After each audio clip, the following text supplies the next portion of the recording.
Hi everyone, it's Nicole McGurk for Simon Says Stamp, and today I have a card featuring some of the new products from the Cold Hands Warm Hearts release that just came out a couple of weeks ago. To start my card, I have a 5.5 by 4.25 inch piece of white cardstock, and I'm using some tumbled glass distress ink to create a blue sky background. Now, when I originally started this, I thought I would do it a little bit differently, and so I started inking the middle of the paper, which isn't really what you want to do, and you can see that you can kind of see the outlines of the round mini ink blending tool, which isn't really a good look. So I decided to go ahead and color the entire sheet of paper, and this works best if you work from the outside edge, like work off of the edge of the paper and then gradually work onto the paper in small circles, coloring in and blending until you get the look that you want to achieve. So I'll keep coloring this until I have about probably 3/4 of the paper colored in from the top and leaving just a little space at the bottom because I am going to be covering that up with a snowy hillside border. You can just keep blending it until you get the look you want. I really blended and blended trying to get rid of any of those circle marks. They are going to end up being covered up, but I didn't want any of them to show. Now, once I had this, I really wanted the look of some falling snow. So I took one of my all-time favorite Simon Says Stamp stencils, the Falling Snow stencil, and I'm going to tape my paper to my craft sheet here. And then I'll take the Falling Snow stencil and lay it over the top, and using a palette knife, I'm going to take white embossing paste and just gently smooth that over the stencil. I really want to smooth out the embossing paste for this project. Sometimes I'll leave it kind of rough or uneven, but this time I really want that smooth look. So it's almost like frosting a cake. You just go over it until you get it all nice and smooth. So I'll keep working that out until I get it exactly how I want it to look. And then I can pop up that stencil and you can see the great snow falling down from the sky.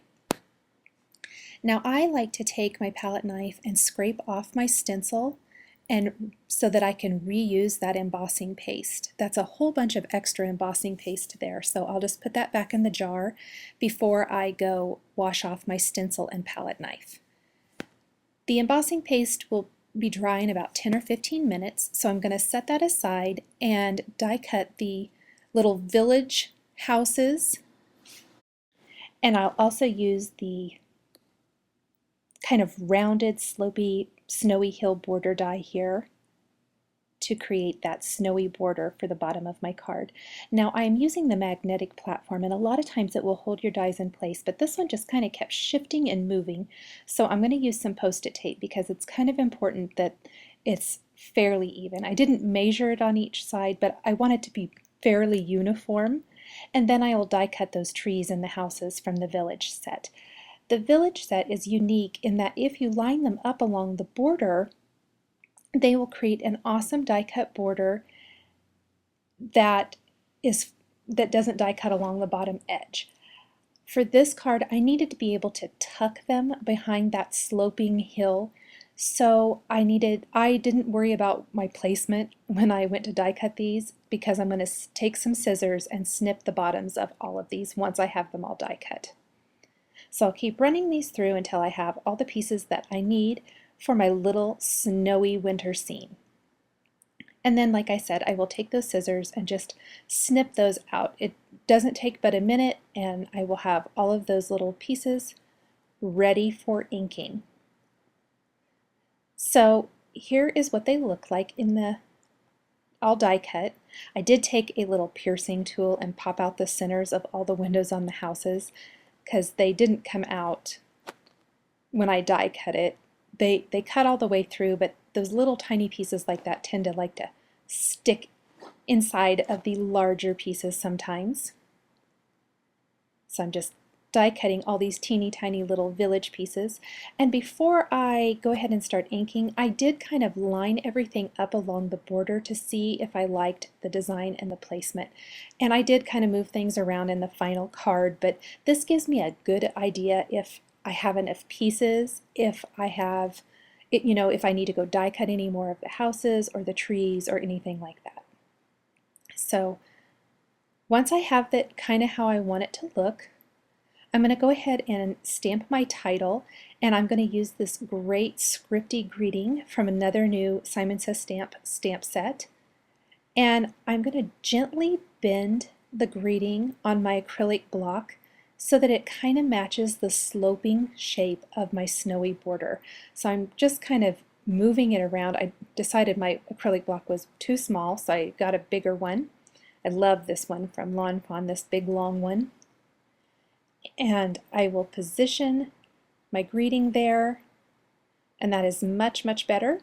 I'm going to go ahead and use a powder tool on my sloping snowy border and then ink up the greeting with Versamark ink and stamp that right along that sloping edge. I'm going to heat emboss this with some gold embossing powder. I really wanted this greeting to pop, and I love the gold embossing powder on white, especially for Christmas type scenes and layouts. I'll heat that up, and then with this stamp set they have some great additional text and phrases.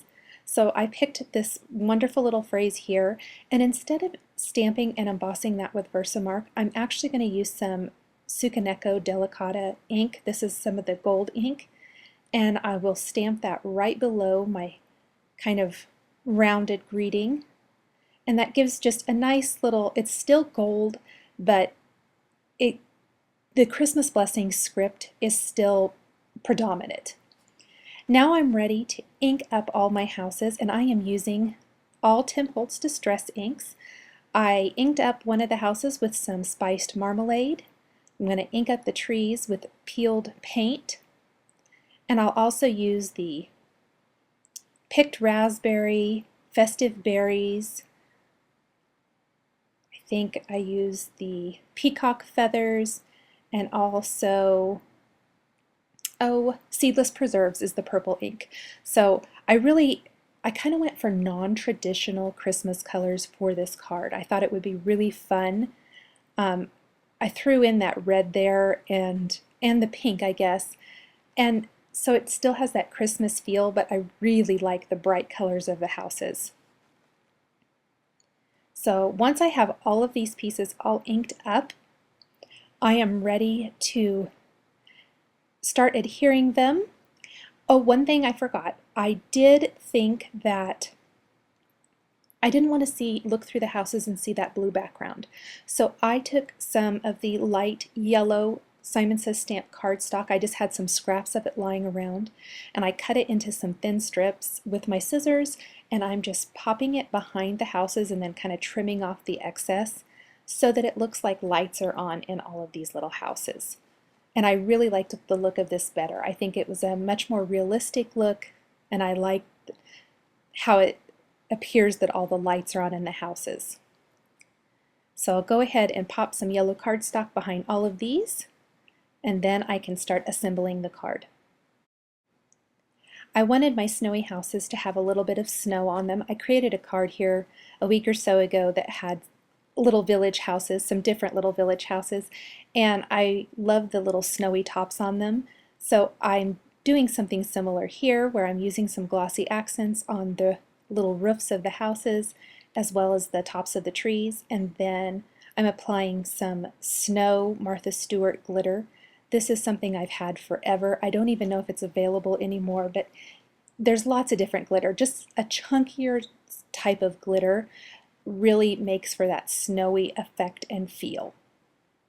So I'll do that for all of these pieces and set them aside to dry for a few minutes. It doesn't take long for the glossy accents to dry, so you can kind of, and it's not very thick, so just set them aside. They'll be dry in a second, and you can start putting together the rest of the card then. I used some foam adhesive along that bottom border on my card to pop it up a bit from the background, and so I'm using a little foam adhesive on the backs of the houses and the trees as well. A couple of the trees I didn't have to use foam adhesive. I used glue dots. They overlapped the houses enough that and they're so tiny that I didn't really want to cut down too many pieces of foam adhesive if I didn't have to, so some glue dots sufficed in those instances. And I'll just put together the whole scene all the way across that little snowy border. And I did add in a few additional trees and things from my original design. I felt like the trees really kind of helped round out the whole little scene on this card. So once I have that all in place, I am ready to add a few finishing touches, like some Wink of Stella clear glitter pin to the windows of all of the little houses to make them really shine. And then I will use some adhesive to glue this panel to the front of my card, and my card is finished. Thanks for watching this video showcasing products from the Simon Says Stamp Cold Hands Warm Hearts release. The supplies I've used are listed and linked below the video on YouTube. Thanks for watching, and we'll catch you next time.